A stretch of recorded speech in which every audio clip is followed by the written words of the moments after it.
Hello students, welcome to the digital lecture of Subhash English school class 6th subject social science. जैसा आपको पता है आपके सोशल साइंस की 3 बुक्स है, हिस्ट्री, सिविक्स एंड ज्योग्राफी। आज हम पढ़ेंगे हिस्ट्री का chapter number 1, what, where, how and when. सबसे पहले इस चैप्टर में ये जानेंगे कि what can we know about past. हम पास्ट के बारे में क्या क्या जान सकते हैं। हम पास्ट के बारे में काफ़ी सारी चीज़ें जान सकते हैं। There are several things we can find out about the past. हम जान सकते हैं जैसे कि लोग क्या खाते थे, what they ate, the kinds of cloth they wore, क्या पहना करते थे, the houses in which they lived, कैसे घरों में रहा करते थे। We can find out about the lives of hunters, herders, farmers, rulers, merchants, priests। हम इन सब के जीवन के बारे में जान सकते हैं कि इनका जीवन ये कैसे यापन करते थे, कैसे खाना इकट्ठा करते थे, कैसी जगह पर रहा करते थे, कैसे कपड़े पहना करते थे, कैसे स्टोरीज ये सुना या सुनाया करते थे, किस टाइप की पेंटिंग्स बनाया करते थे, कैसे प्लेस देखा करते थे और कैसे गाने गाया करते थे। वेयर डिड पीपल लीव, लोग रहा कहाँ करते थे। सबसे पहले लोग जो है वो हमें जैसे पता है कि अधिकतर लोग पहले जंगलों में रहते थे, गुफाओं में रहते थे, नदी के किनारे रहते थे। Earliest people were Hunter gathers, so they wandered from one place to another and did not have an permanent settlements but mainly wandered along banks of the rivers like Narmada। लोग जो पहले हुआ करते थे वो हंटर गैदरर्स होते थे, मतलब शिकार करके अपना खाना ढूंढा करते थे। इसीलिए वो शिकार की तलाश में ही एक जगह से दूसरी जगह मूवमेंट करते थे, या फिर वो जंगलों से अपना खाना लेते थे। इसीलिए एक जगह से दूसरी जगह वो मूवमेंट करते थे ताकि उन्हें खाने की दिक्कत ना हो।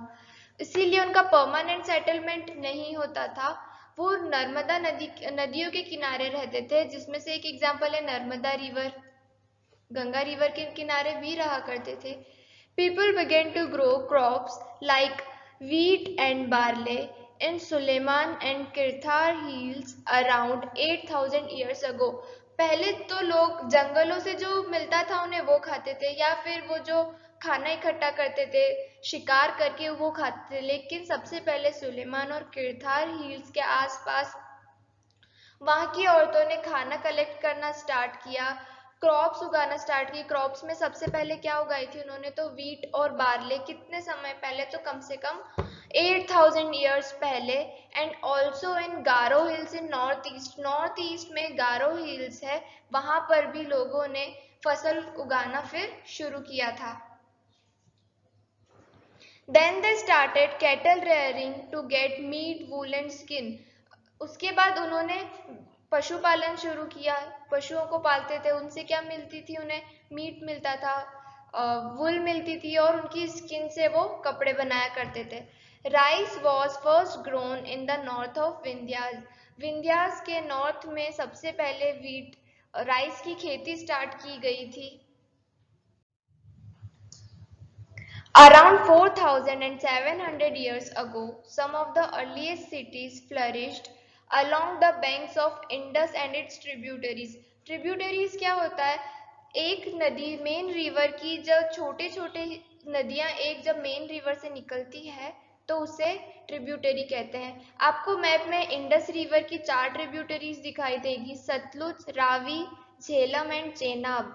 ये इंडस की ट्रिब्यूटरीज है।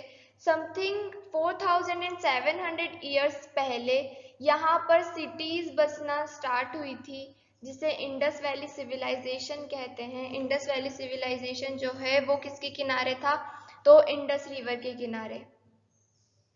Around 2500 years ago, cities and civilization developed along the banks of the river Ganga and its tributaries। उसके बाद लगभग 2500 साल पहले सिटीज और सिविलाइजेशन जो है वो कहाँ पर पाई गई, तो गंगा और उसकी ट्रिब्यूटरीज के किनारे। This led to the rise of Magad kingdom at the southern area of Ganga river। Ganga river के सदर्न हिस्से में, साउदर्न हिस्से में कौन सा था किंगडम, मगध किंगडम था। मगध किंगडम जो कि अब बिहार है, बिहार जो है वो पहले क्या था, मगध था।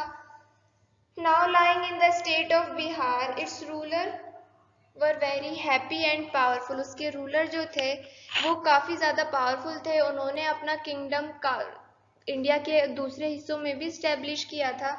Magadh was one of the powerful kingdom, one of the most powerful kingdom of ancient India. अब ट्रैवलिंग ऑफ पीपल, लोग एक जगह से दूसरी जगह ट्रैवल क्यों किया करते थे? People travelled over the sub continent, सब कॉन्टिनेंट से लोग एक कॉन्टिनेंट से दूसरी कॉन्टिनेंट में जाया करते थे। तो क्यों जाया करते थे? खाने की तलाश में, उनके लिवलीहुड के, कॉमन पीपल्स फॉर लिवलीहुड, और टू स्केप ड्रॉट्स, फ्लड्स और नेचुरल डिजास्टर। जब लोग जहाँ रहा करते थे, अगर वहां पर सूखा पड़ा है तो उन्हें खाने को प्रॉपर नहीं मिलता था। अगर बाढ़ आई है तो उन्हें वहां से जाना पड़ता था, क्योंकि वहां पर पानी होता था तो वो वहां पर रह नहीं सकते थे। या फिर कोई नेचुरल डिजास्टर आया है तो उन्हें एक प्लेस से दूसरी प्लेस पर जाना पड़ता था खाने की तलाश में, या फिर यहाँ वहां पर बाढ़ आई हो या सूखा पड़ा हो या कोई नेचुरल डिजास्टर आया हो, तब उन्हें एक जगह से दूसरी जगह अपने जीवन को सेटल करना पड़ता था। वो एक जगह छोड़कर फिर दूसरी जगह पर सेटल होते थे। जैसा आपको इमेजेस में दिख रहा है, अगर ड्रॉट पड़ी है तो वहां पर खाना नहीं होगा, इसलिए वो एक जगह से दूसरी जगह ट्रैवल करेंगे। अगर बाढ़ आई है, वहां पे सब डूब चुका है, तो वो वहां पर नहीं रह सकते, इसलिए एक जगह से दूसरी जगह वो फिर ट्रैवल करेंगे। या फिर कोई नेचुरल डिजास्टर, साइक्लोन जैसा है, सब कुछ तबाह हो जाता है जैसे नेचुरल डिजास्टर्स में, इसलिए उन्हें एक जगह से दूसरी जगह ट्रैवल करना पड़ता था। और क्यों ट्रैवल करते थे? एनिमीज टू कॉन्क्योर लैंड्स, जब वॉर्स होती थी तब भी उन्हें एक जगह से दूसरी जगह पर जाना पड़ता था। मर्चेंट्स क्यों ट्रैवल करते थे? तो व्यापार के लिए। मर्चेंट्स जो थे, व्यापारी जो होते थे, दूसरी जगह पर भी अपना व्यापार बढ़ाने के लिए वो एक जगह से दूसरी जगह ट्रैवल किया करते थे। Religious teachers to travel to spread religion and wisdom, और रिलीजियस टीचर जो है, अब जैसे कोई गुरु है तो वो एक जगह से दूसरी जगह पर अपने ज्ञान को फैलाने के लिए जाता था, अपने रिलीजियस बिलीफ को फैलाने के लिए वो एक जगह से दूसरी जगह पर जाते थे। और कुछ लोग एडवेंचर के चलते जाते थे, सम ऑफ फॉर एडवेंचर, उन्हें न्यू और एक्साइटिंग प्लेसेस पर जाना पसंद होता था, इसलिए भी लोग एक जगह से दूसरी जगह पर ट्रैवल किया करते थे। इफेक्ट ऑफ ट्रेवलिंग, अब ट्रेवलिंग से इफेक्ट क्या हुए? these movements of people enriched our cultural traditions. People have to share new ways of craving stone, composing music or even cooking food or several hundred years ago. अब जब लोग एक जगह से दूसरी जगह पर ट्रेवल करते हैं तो वो अपने कल्चर को एक जगह से दूसरी जगह पर ले जाते हैं। वो कैसे रहते हैं, कैसे कपड़े पहनते हैं, कैसा म्यूजिक कंपोज करते हैं, उनके खाना बनाने का तरीका, तो एक जगह से दूसरी जगह पर ऐसे ही डाइवर्सिटी का जो है फैलाव होता है, डाइवर्सिटी फैलती है जब लोग एक जगह से दूसरी जगह पर रहने जाते हैं। नेम ऑफ लैंड, अब इंडिया और भारत, जनरली हमारी कंट्री को दो नामों से जाना जाता है, इंडिया और भारत। इंडिया क्यों कहते हैं? Due to Indus which is called Sindhu in Sanskrit, Indus river के कारण, जो कि सिंधु कहा जाता है संस्कृत में, इस कारण से इंडिया नाम रखा गया था। इंडस वैली सिविलाइजेशन जो है, इंडस रिवर के किनारे जो लोग रहा करते थे वो इंडस रिवर से काफी ज्यादा फेमिलियर थे, इसलिए इंडिया को कहा जाता है इंडिया। भारत क्यों कहा जाता है? The name Bharat was use for the group of people who lived in the northwest and who were mentioned in Rigveda. Rigveda में नॉर्थ वेस्ट में जो लोग रहा करते थे उनके बारे में मेंशन किया गया था। The earliest composition in Sanskrit, Rigveda जो कि संस्कृत का सबसे पुराना कंपोजिशन है, डेटेड अबाउट 3500 ईयर्स अगो, जो कि 3500 साल पहले लिखी गई थी, उसमें भारत वर्ड मेंशन है नॉर्थ वेस्ट के लोगों के लिए, इसलिए इंडिया को भारत भी कहते हैं। The Trainmans and Greeks who come through the northwest about 2500 years ago were familiar with the Indus, called it Hindos or Indos, and the land of the east of the river was called India. अब जो लोग Greek से जो लोग आए थे, तो Greeks जो हुआ करते थे वो इंडस रिवर से काफी ज्यादा फेमिलियर थे, जो कि करीब 2500 साल पहले इंडिया में आए थे, इसीलिए भारत को इंडिया भी कहा जाता है, क्योंकि इंडस रिवर से ही भारत का नाम इंडिया लिया गया है। अब फाइंडिंग आउट अबाउट पास्ट, हम पास्ट के बारे में जानेंगे कैसे? तो पास्ट के बारे में हम दो चीजों के माध्यम से जान सकते हैं, मैन्यूस्क्रिप्ट्स और इंस्क्रिप्शंस। मैन्यूस्क्रिप्ट्स क्या होती हैं? मैन्यूस्क्रिप्ट्स वो होती हैं जो हाथों से लिखी जाती है। मेन्यू वर्ड जो है वो एक लैटिन वर्ड है मेन्यू, जिसका मतलब होता है hand. There are several, these are called manuscripts. One is to search for read books or writing long ago.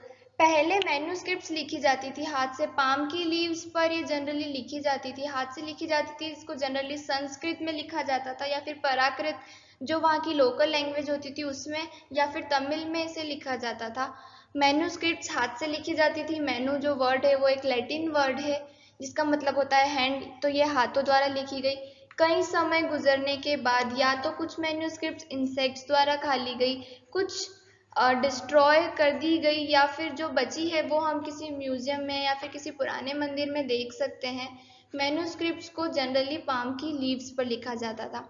अब इंस्क्रिप्शंस क्या होते हैं? इंस्क्रिप्शंस जनरली राजा महाराजाओं द्वारा लिखे जाते थे। अपनी वॉर जो होती थी उसमें कौन शहीद हुआ, कितने दिन तक वॉर चली, कितने लोगों ने उसमें पार्टिसिपेट किया, अपनी जीत कैसे कराई उस राजा ने, क्या क्या हुआ उस दौरान, वो सब इंस्क्रिप्शन के माध्यम से लिखा जाता था। या फिर इंस्क्रिप्शन तब लिखे जाते थे जब राजा को कोई ऑर्डर अपना लोगों के बीच पहुंचाना है। इंस्क्रिप्शन जनरली स्टोन्स या फिर मेटल सरफेस पर लिखे जाते थे। Finding, how to find about the past, कैसे फाइंड करते हैं पास्ट के बारे में? तो archaeologists, they study the remains of buildings, paintings and sculptures. Archaeologist कहा जाता है जो किसकी स्टडी करते हैं? पुरानी बिल्डिंग्स की, पेंटिंग्स की एंड स्कल्पचर्स की। इसमें नेकलेसेस हो सकते हैं, ऑर्नामेंट्स हो सकते हैं, पुराने सिक्के होते हैं, पुराने पॉट्स वगैरह हो सकते हैं, या फिर पुरानी कोई पेंटिंग हो सकती है। उसे वो स्टडी करते हैं और पता करते हैं कि ये कितने समय पुरानी होगी। उन्हें क्या कहते हैं? तो आर्कियोलॉजिस्ट, जो इन सब चीज़ों के बारे में स्टडी करता है उन्हें कहते हैं archaeologist. What do dates mean? अब डेट्स का क्या मतलब होता है? जनरली हम जब ईयर्स पढ़ते हैं तो उसमें AD और BC मेंशन करा हुआ होता है। If someone ask for the date 2020 means 2020 years after the birth of Jesus. Generally जो डेट्स है वो जीसस के बर्थ के, जो कि क्रिश्चियनिटी के फाउंडर थे, उनके बर्थ के पहले की मेंशन हुई हुई होती है या उनके बर्थ के बाद की मानी जाती है। अगर कोई पूछता है कि 2020 का मीन्स, तो 2020 मतलब 2020 साल बाद, जीसस के बर्थ के 2020 साल बाद। Birth of Jesus is supposed to be the zero point of history. Jesus का जो बर्थ है उसे हिस्ट्री का जीरो पॉइंट माना जाता है। Before that time all the dates are counted backward and are called BC। और जीसस क्राइस्ट के बर्थ के समय के पहले का समय जो है उसे बैकवर्ड काउंट करते हैं तो उसे BC कहते हैं, या फिर बिफोर क्राइस्ट मतलब क्राइस्ट के जन्म के पहले का समय। The time after the birth of Jesus is called AD और anno Domini. So 2020 is AD 2020। AD मतलब उनके after the death of the Christ या जीसस के जन्म के बाद का समय जो होता है उसे AD में कहते हैं। After the time of birth of Jesus is called AD। Jesus Christ के बर्थ के बाद का समय जो है वो AD कहा जाता है। जैसे 2020 को हम क्या कहेंगे? AD 2020। CE common era used instead of AD और BCE before common era used instead of BC। हम AD के जगह CE भी यूज करते हैं जिसे कॉमन ईरा कहते हैं, या फिर BCE यूज करते हैं BC की प्लेस पर before common era, common era के पहले और कॉमन ईरा के बाद का समय।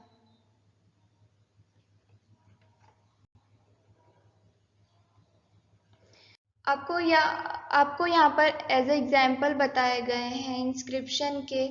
जो स्टोन्स पर लिखा गया, इंस्क्रिप्शन इस टाइप से स्टोन्स पर लिखे जाते थे। तो स्टोन्स पर लिखने का एक फ़ायदा ये होता था कि वो इजीली क्लीन नहीं होते थे और कॉमन लोगों के बीच में आसानी से पहुंचाए जा सकते थे। एग्जाम्पल दिया हुआ है रोसेटा स्टोन ऑफ इजिप्ट, जिस पे इंस्क्रिप्शन लिखी गई है। Thank you, this is the end of the chapter.